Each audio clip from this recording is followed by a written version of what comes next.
What's the worst that could happen on an airplane? Maybe this. There's not enough oxygen to survive up here. A freezing wind of hurricane force is roaring through the cabin. Aloha! The flight crew call Mayday, but nobody hears. And the airplane is headed for a mountain. It sounds like a nightmare. For everyone aboard Aloha Airlines Flight 243, this is no nightmare. It's reality. Aloha 243, still up. When crash detectives discover what happened, their verdict shakes the airline business. This accident changed aviation history. 3,000. We're not getting any oxygen. We have the terrain alarm. Even Tower Aero Crew 603. We are in an emergency.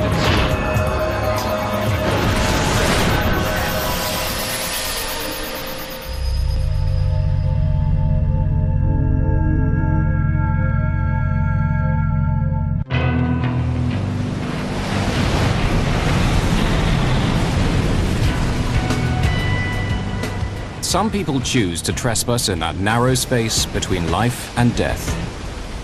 It's a scary place to be. Surfers get there by chasing killer waves.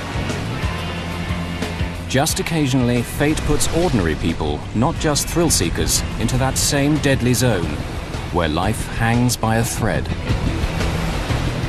On the afternoon of April 28, 1988, it will happen in the sky over Hawaii.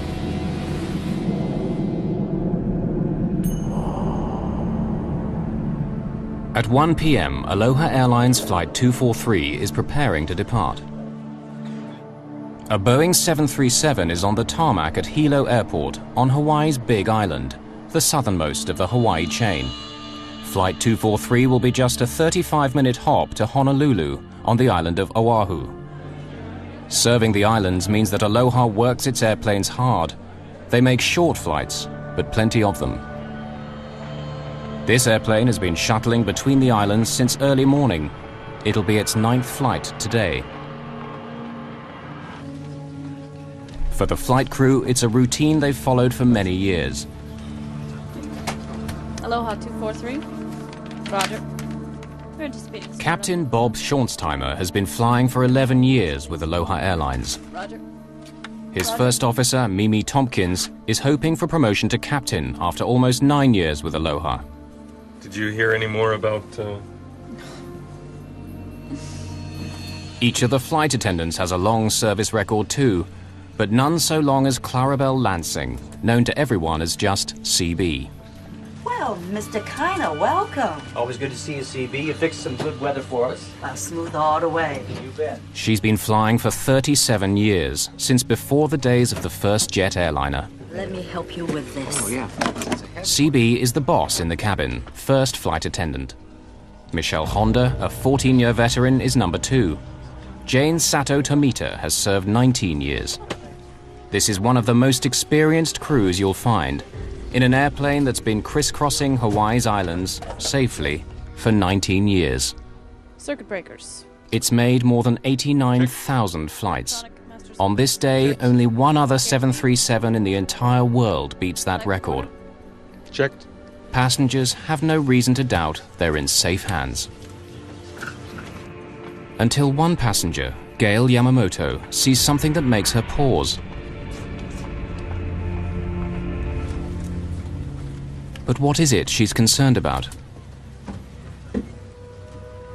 And how worried should she be? Do I say something? Patricia Aubrey lives in Hilo, but has an appointment today in Honolulu.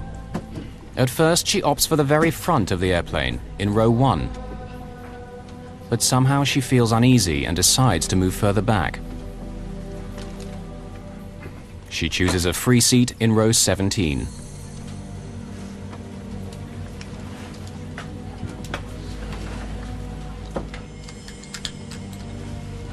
At 1:25, Flight 243 is ready for takeoff.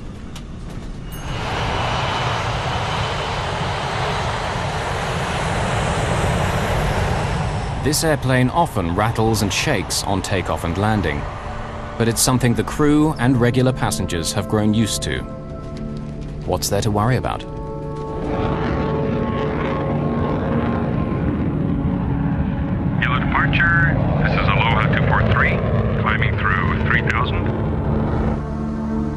Roger, climbing to flight... Though he's the captain, Bob Schornsteimer has chosen to take charge of radio links with air traffic control.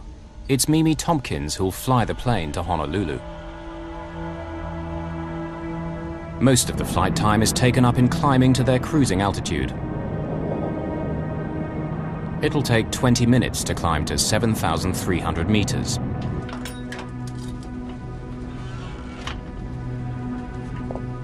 For many passengers, soaring high over the Pacific is all part of the daily routine.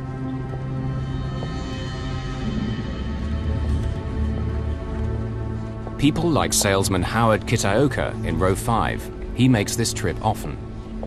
When you've seen the view 100 times, 35 minutes is precious time to catch up on paperwork.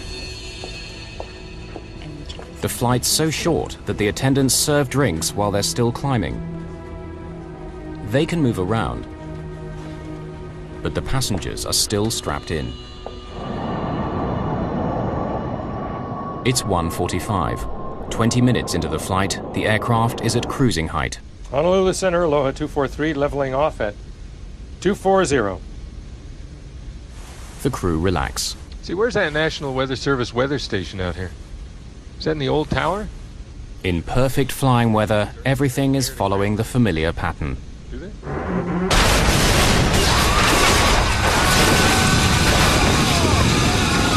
What was that? How to get down? We've lost pressure. I saw a brilliant flash of light and boom. Everything was being sucked out of the plane. Here's what's happened. An explosive decompression has torn away 35 square meters of fuselage. We were in a tremendous blast of wind. The wind blast was unbelievable. A mass of things just went whoosh out the plane. You know, hair was up here. Everybody was in their seat except the stewardesses. I saw the stewardess get smashed down in the aisle. I could see her hair blowing and I could see blood, but that's all I could see of her. Jane Sato Tomita has been struck by debris at row 2. Michelle Honda has been thrown to the floor at row 15. There's no sign at all of CV Lansing. I will take control column. I can't hear you! Only seconds have passed since the explosion. The wind noise makes it impossible for the flight crew to communicate. Back I there. can't hear you! We've lost pressure. Now, for the first time, they gain a sense of what's happened. Visible over a mound of tangled debris, there's blue sky where the airplane roof used to be. The first 5 rows are now completely exposed to the sky on both sides of the plane. The initial threat of being sucked out is past since the airplane's now completely depressurized. But passengers are still in danger. My seatmate was flopping outside the aircraft because at that point it was just the floor and no walls or seating. And so I grabbed him. The cold and oxygen deprivation are both potentially deadly. Just imagine the scene up there. The top of the airplane broken off. The passengers don't have any ability to get supplemental oxygen because the critical tubing that feeds that oxygen is now gone. And at 24,000 feet, with very little to breathe up there, the passengers become incapacitated. That's called hypoxia. If you stay up at that altitude for any prolonged period of time, you become more and more physically disabled. With the top of the airplane gone, you now have 300-mile-an-hour winds blowing into that cabin. That's 3 times hurricane-force winds. Those people were dressed for Hawaii in the springtime, not minus 50-degree temperatures. Any period of time at 24,000 feet, and those people will die. High above the Pacific Ocean, an extraordinary drama is unfolding. An explosion at 7,300 meters aboard a Boeing 737 bound for the Hawaiian island of Oahu tears 35 square meters of fuselage from the airplane, exposing passengers to the sky. The cabin is depressurized with no emergency oxygen supply. Unless they rapidly reach a lower altitude where they can breathe again, the passengers will die. Captain Bob Schornsteimer takes over command of the aircraft from First Officer Mimi Tompkins. He begins an emergency descent, dropping 1,200 meters per minute, its speed now increasing to more than 500 kilometers an hour. As the aircraft hurtles down, passengers face a new terror. Wreckage blocks their view of the cockpit, and when the airplane split apart, the nose dropped down by around 1 meter. The plane is held together by just the narrow floor beams. The floor was buckling up, and you could tell the plane was bending in the middle. Michelle Honda can't go forward far enough to see whether the pilots are alive or dead. She tries to make contact via the intercom. Can anyone hear me? The wires are severed. As she struggles forward to try to reach the cockpit, she gets asked the one question she can't answer. Do we have a pilot? I don't know. Do we have a pilot? I do not know. Can you fly a plane? The terror of those on board can only be imagined as she asks the one question no airplane passenger wants to hear. Can you fly a plane? First Officer Mimi Tompkins tries to alert air traffic control at Honolulu. Recordings from the cockpit voice recorder, the black box, analyzed later by accident investigators, provide a dramatic record of exactly what took place.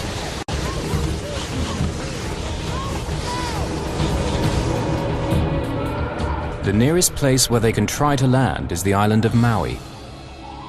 Kahului Airport lies between two volcanic mountains. Between them and safety lies a 3,000-meter-high summit. To fly from the location of the explosion to the safety of Kahului Airport, the pilot needs to carefully maneuver, avoiding this high ground. Can the fragile aircraft survive the stresses of turning, or if they ever reach the airport, of landing? And how can those on board survive? Jane Sato Tomita is barely conscious. Howard Kitaoka clutches her hand. The only faint sign of life is once when Jane squeezes back. I'm not exactly sure if she was conscious, but I did manage to squeeze her hand, and she responded by squeezing my hand, and we just held hands. That simple squeeze of the hand at a time like that is very, very emotional. Aloha 243. Do you read me? Mimi Tompkins is not getting through to Honolulu Air Traffic Control, so she switches to the frequency for the tower at Maui's Kahului Airport. Maui Tower. Aloha 243. Maui Tower. Aloha 243. Aircraft calling tower, say again. Aloha 243. For inbound landing. At 1:48, 3 minutes after the explosion, the crew make their first voice contact with the ground. Pressurized. Declaring an emergency. Aloha 243, say your position. We're just to the east of Makita Point. Descending out of 11,000. Request clearance into Maui for landing. Request the emergency equipment. Airport fire station? We have an Aloha 737 5 minutes out. Approximately 20 miles. Cleared to runway 02. Decompression problems. Pilot is declaring an emergency. Thank you, Mawithar. In the station. Attention in the station. We have an in-flight emergency. We have a 737, 5 minutes out, 20 miles. Runway 2. Souls on board, crew on board is unknown. It has decompression problems at this time. Runway 2.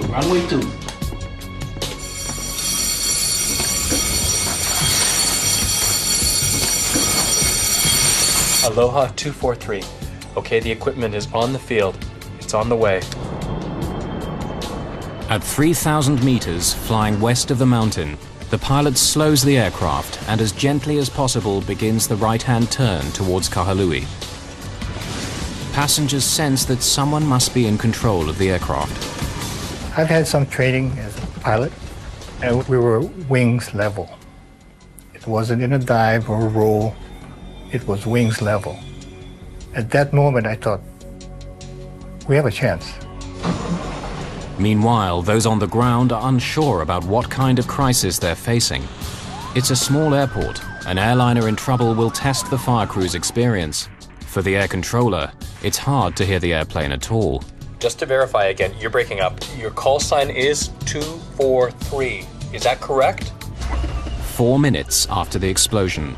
At this lower altitude, they're able to remove their oxygen masks.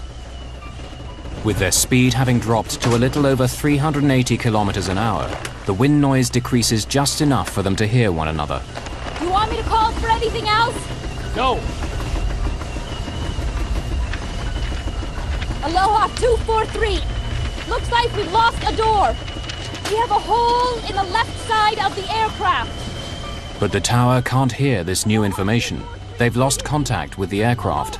Their transmissions aren't being picked up.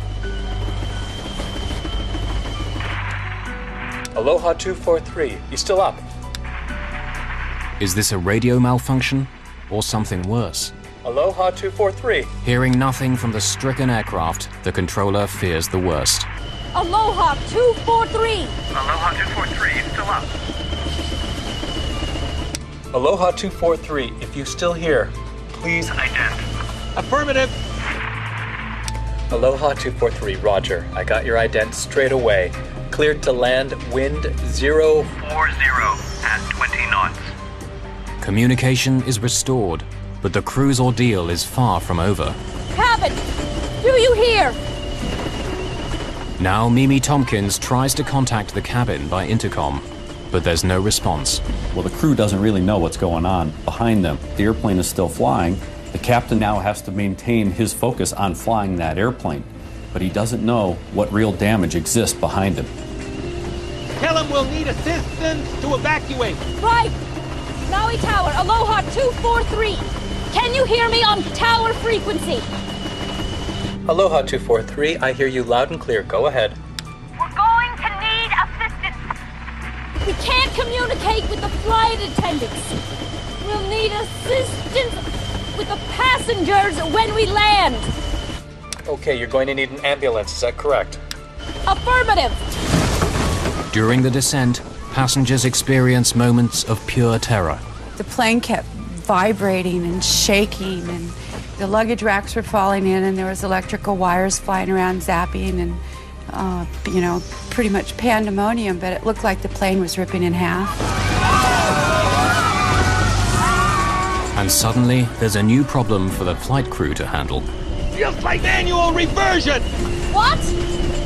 The flight controls feel like manual reversion. It feels to the pilot as though hydraulic systems, like power steering in an automobile, have now failed. The airframe is under great stress. They need to land as soon as possible. Can we maintain altitude okay? The crew fear that critical wiring and control cables may have been severed. Have any of the airplane's vital parts been damaged? Let's try flying with the gear down. All right, you've got it. There are lights to indicate whether or not the landing gear has safely deployed. The main undercarriage has extended as normal. But the light showing that the nose wheel has extended doesn't come on. The last thing the pilot wanted to see, especially with his airplane in the condition it was in, was that he didn't have a nose gear, because when the nose touched down on the runway, it would have broken the airplane apart, therefore breaking probably the fuel tanks apart, which could lead to a very dramatic fire and explosion. A second attempt to extend the landing gear. The nose gear light is still out, but the radio link is so bad, the tower is still trying to assimilate the crisis. Aloha 243. Just to verify, you do need an ambulance, is that correct? They still don't understand. Affirmative. Roger, how many do you think are injured? We have no idea. We can't communicate with the flight attendants. Okay, we'll have the ambulance on the way.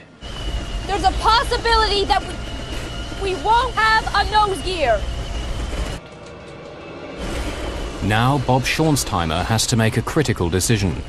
Should he wait for confirmation that the undercarriage is down, or land anyway? The textbook in this case would tell the pilots to overfly the airfield so that the air traffic controllers can look at the landing gear and give them a report whether it's up or down. The pilots would then have to maneuver the airplane all the way around the airfield, come in for an approach, and land. But with an airplane which might break apart at any moment, that's out of the question. Tell them we've got problems, but we're going to land anyway, even without a nose gear. but they should be aware that we don't have a nose gear indication down. Aloha 243. Wind now 050. The emergency equipment is in place. Okay, be advised, we have no nose gear. We are landing with no nose gear. Okay, if you need any other Assistance advised. We'll need all the equipment you've got. Maui is not an ideal place to head for with the damaged airplane. The island's exposed north shore lies directly in the path of the trade winds. Get in a brace position. Brace yourself, get down. Any kind of in-flight turbulence, that would have put great stresses on the front end of the airplane, and there's a high probability that the cockpit would have separated from the rest of the fuselage, catastrophic loss of the airplane and a loss of life. With the airfield now in sight, Bob Schornsteimer has more critical decisions to make. He begins to slow the aircraft for landing. Let's try flaps 15. An airplane's flaps are sliding panels at the back of the wings. To increase lift at low speeds, they need to be extended during takeoff and landing. Is it easier to control with the flaps up? Yeah. Put them back to 5. Can you give me a V speed for a flaps 5 landing? No two aircraft landings are the same. Pilots have to factor in many things: the wind speed and direction, passenger and fuel load, and the length of the runway before them. You want the flaps right down as we land? Yeah. But after we touch down. Okay. A complicated formula provides the VREF, indicating the safe landing speed. Even in a crisis like this, pilots have to reach for the manual. Extending the flaps fully will help act as a brake once they touch down. But to do it earlier could stress the airframe to breaking point. What you have to remember is that the pilots weren't trained to handle a situation like this. With the top of their airplane missing, they became test pilots. The aerodynamic effects of the airplane were drastically different than they were used to. They really had to fly by the seat of their pants. The safe speed for landing, taking into account the length of Kahalui's runway 2, is calculated to be 152 knots, 282 kilometers an hour.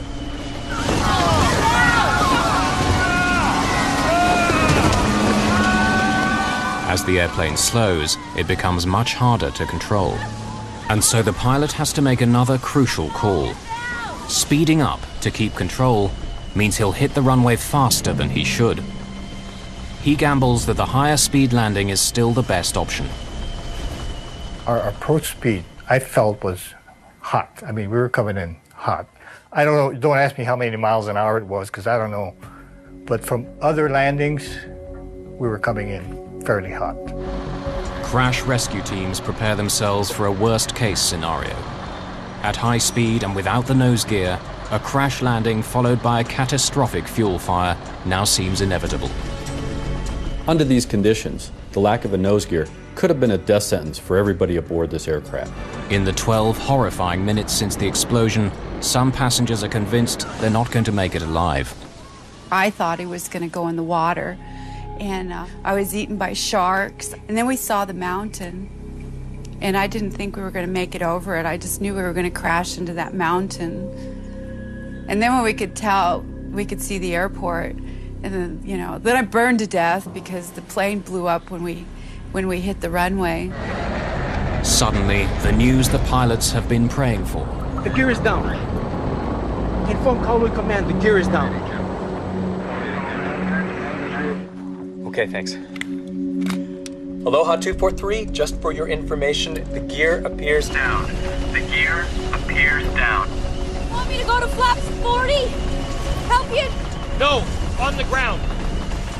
The crew have had to make life or death decisions. In the next few seconds, they'll find out whether they're the right ones. Michelle Honda cradles her injured colleague as the critical moment approaches. Passengers comfort one another in what may be their last moments alive. A woman that was sitting next to me, and her husband, he was on the other side in the next row up, and she was next to me, and they were reaching their hands out, and they were trying to touch fingers to say goodbye. That was a really touching moment for me. It was when I really knew I was going to die because they were saying goodbye to each other. What gave me the most comfort was knowing that my wife and my kids knew what I felt. That was great comfort. I didn't need to tell them anything further, that I love you or, you know, I worry about you, because I felt that I had already said that.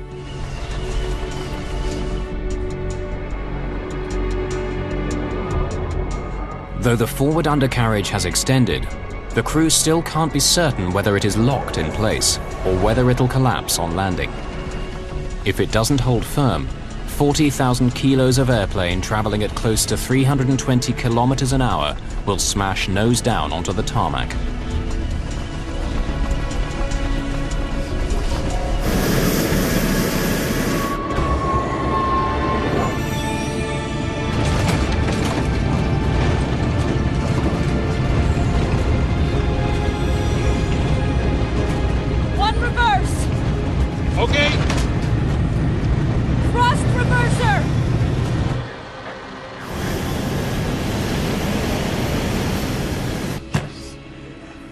Aloha 243, just shut it down where you are.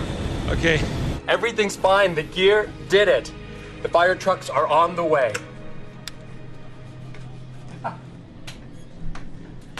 Okay, shut it down. Shut it up? Yeah.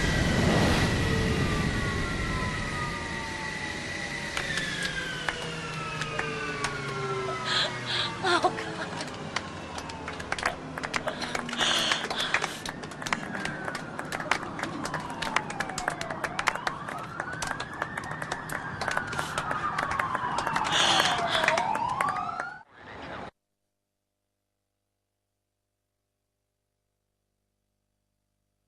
Moments after landing, the amount of damage the airplane suffered is difficult to comprehend.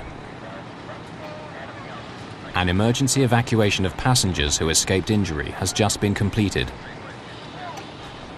Some injured passengers have still to be helped from the plane. How it flew for those 13 terrifying minutes seems astonishing. Captain Bob Schornsteimer is thanked by passengers who just minutes before had expected to die. The tension is released. Boy, I just said, yes, baby. That's all I said. Pilot did a tremendous job. Patricia Aubrey hugs her heroine, Michelle Honda. I was crying, and of course everybody was traumatized, looking at the plane and looking at the people bleeding, and just, I kept touching myself, going, I'm here. I can't believe I'm still alive. Her last-minute impulse to switch seats saves her from injury, maybe from death. Something was telling me not to sit there, because I didn't have a good reason to move, you know. My guardian angel was tapping me on the shoulder and telling me to move. A final desperate head count by Michelle Honda confirms the crew's worst fears. C.B. Lansing, the veteran of 37 years flying for this airline, is missing. A sea search begins in the area of ocean where the explosion took place. Neither body nor wreckage are found. Jane Sato Tomita has started to recover. 7 passengers are seriously hurt, the worst injury a skull fracture. But how have the rest survived? At the moment of decompression, it's just their seatbelts which made the difference between life and death. They went poof, loud noise, and it just, the whole thing come apart. And I personally thought we were all gone, and we were fastened, all had our seatbelts fastened, well, most of us evidently, or would have lost a lot more. But there's something else. At the most critical moment, Maui's notorious high winds died away. I was amazed to see front of the fuselage missing. What was so funny about the whole thing is that when it came in, had no wind. I mean, I believe if you did have that wind, the aircraft wouldn't have made it. It would have split into 2 pieces. And it's a miracle. It's very much a miracle. This is one of the most remarkable flying events in history. No airplane has ever landed with this amount of damage. The only thing that was holding the forward section cockpit to the rest of the fuselage were the floor beams. Basically, they were hanging by a thread. From a close study of the fuselage, crash investigators tried to determine how the airplane structure remained in one piece. The critical factor proves to be the precise location of the explosion. The thing that saved them was that because the damage was across the top of the airplane, as the nose tried to bend down, these members through here are in tension, and it kept them in line and kept them straight. So even though it was almost ready to break off, the structure was still strong enough here to keep it together. If this damage had been along the bottom and the nose is trying to bend down this way, the structure would have been, this similar structure would have been in compression and it would have buckled and the nose would have certainly come off. So it was fortunate that the damage was across the top. How does the roof of a jet airliner simply blow away? The U.S. National Transportation Safety Board, NTSB, is tasked with discovering what happened. Investigators pull the airplane's records, something like an automobile service history, and suspicion falls right away on the airplane itself. The best evidence for what happened, the missing fuselage section, is now lying at the bottom of the Pacific Ocean.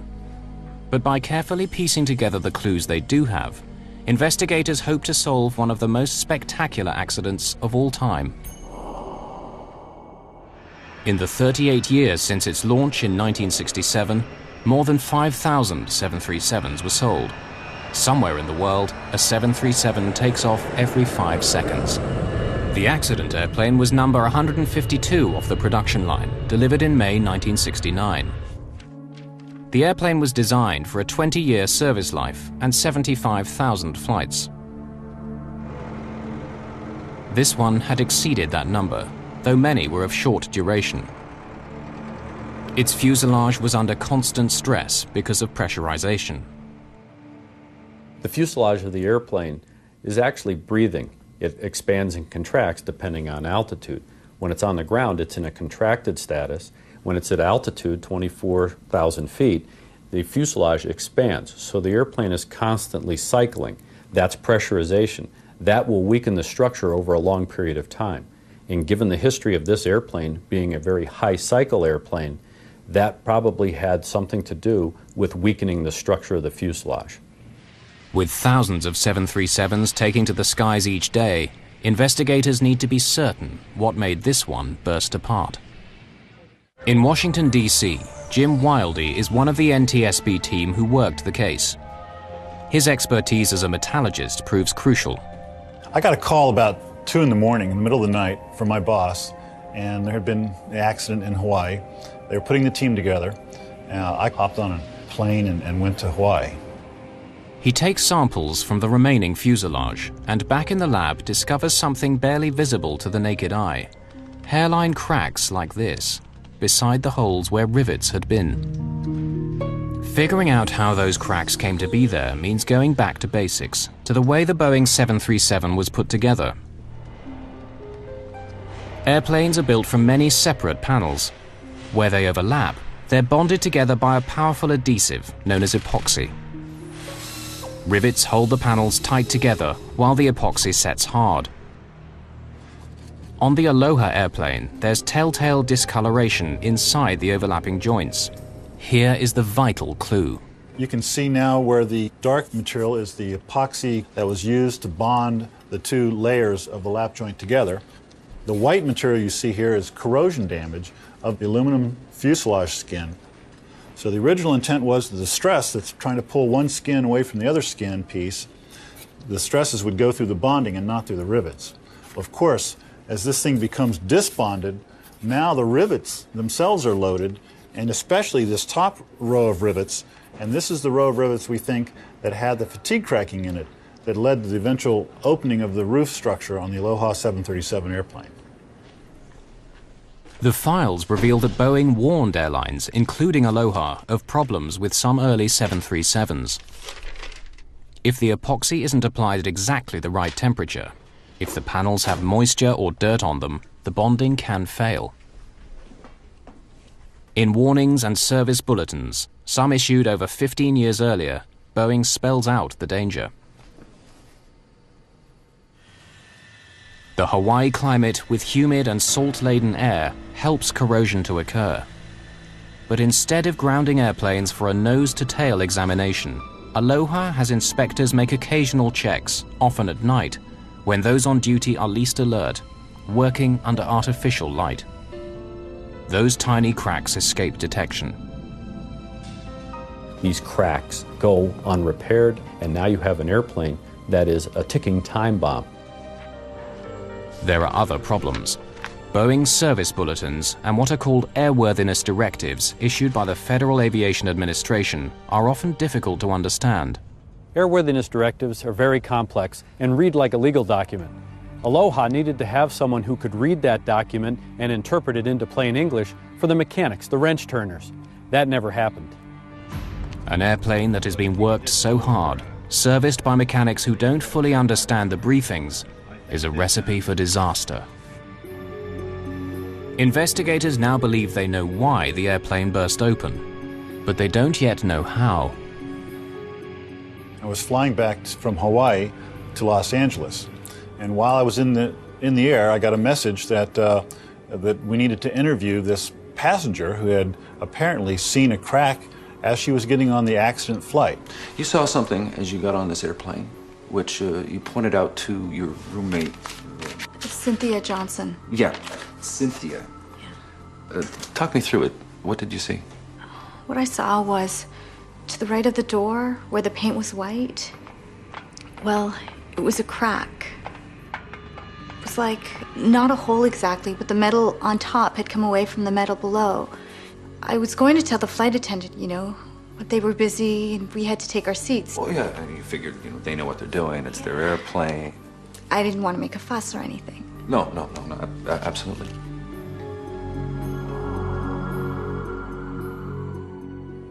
The witness saw cracking in this area, and we found fatigue cracking back in here.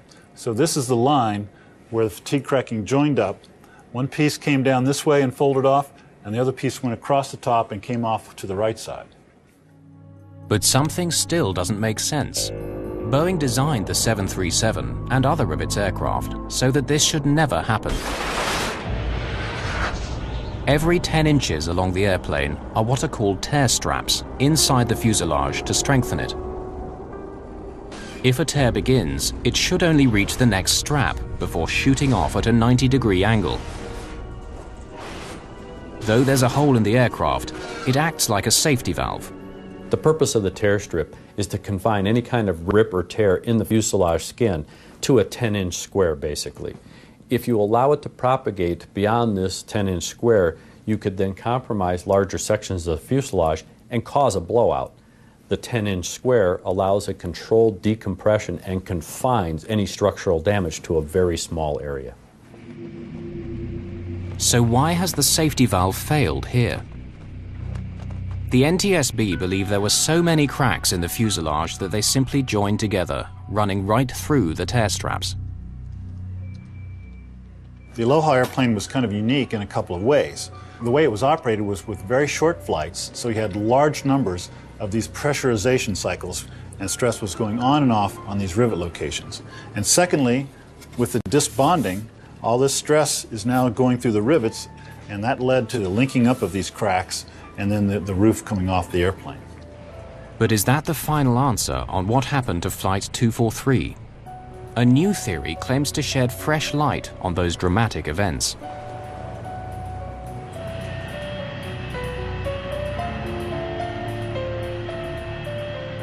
Matt Austin is an engineer who lives in Honolulu. The story of Flight 243 both appalls and fascinates him. Flew very regularly on Aloha Airlines, and I'd been on that plane about a week before it actually lost the roof. You could tell that something was loose in the airplane. It's just like when you're in an old car and you hit a bump, you can hear the rattles in it that you won't hear in a new aircraft.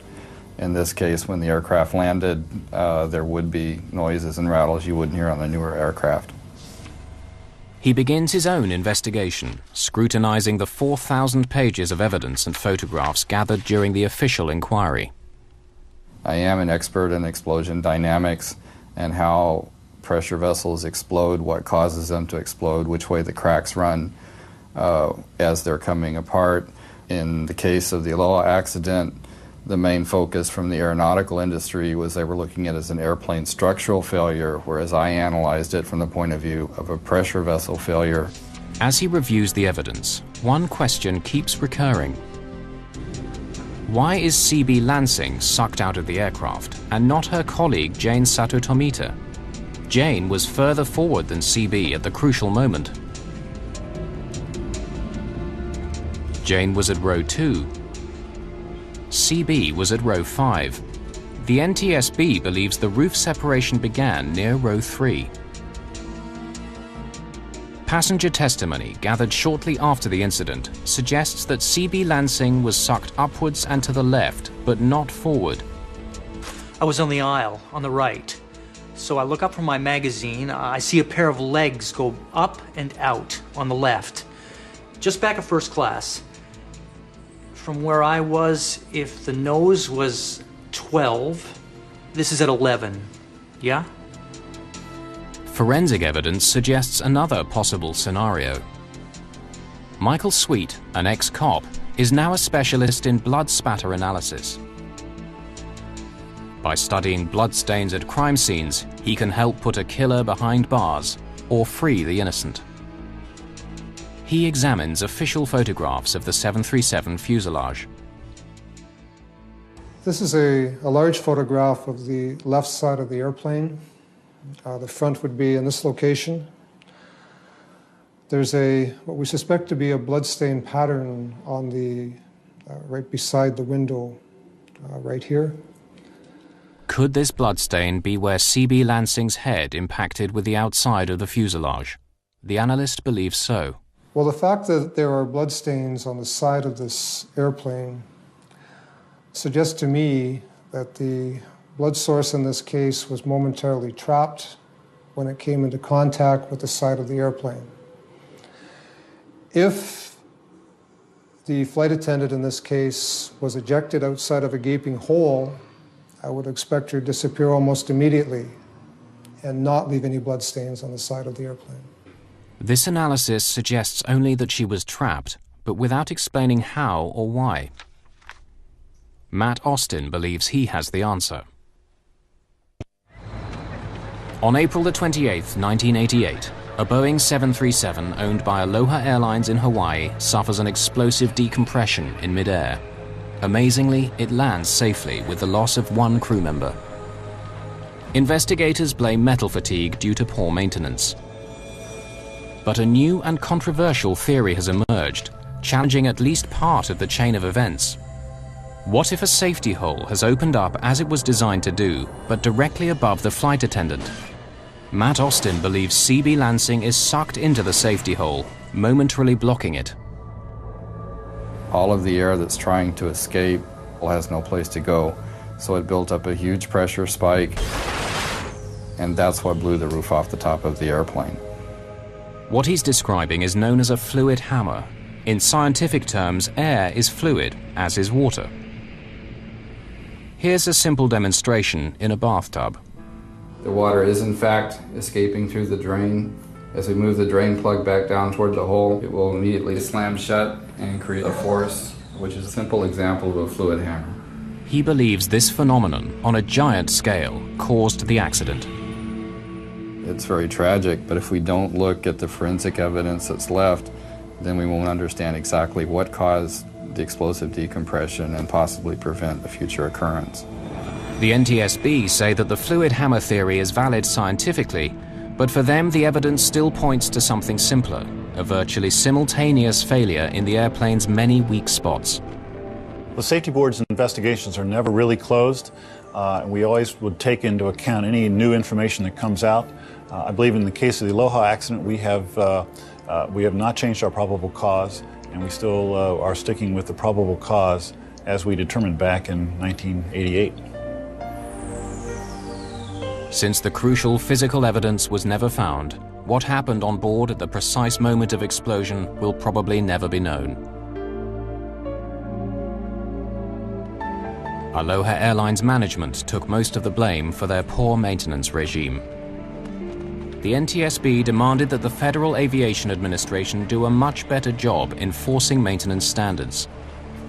Boeing had already improved their manufacturing process to prevent the adhesive becoming so easily contaminated.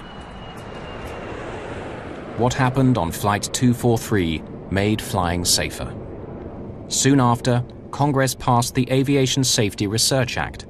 This accident had a very profound effect on the aviation industry and the way we look at aging airplanes, old aircraft. We changed the way we monitor how they age, the way we inspect them, and of course now how we manufacture them. We use different processes. This was a very critical accident for aviation history. Those 13 terrifying minutes also left their impact on the survivors of Flight 243. I had to go through a healing process. I took fear of flying classes, and the old saying of you fall off a horse and you get back on it is very accurate, but it's a lot tougher to actually do it.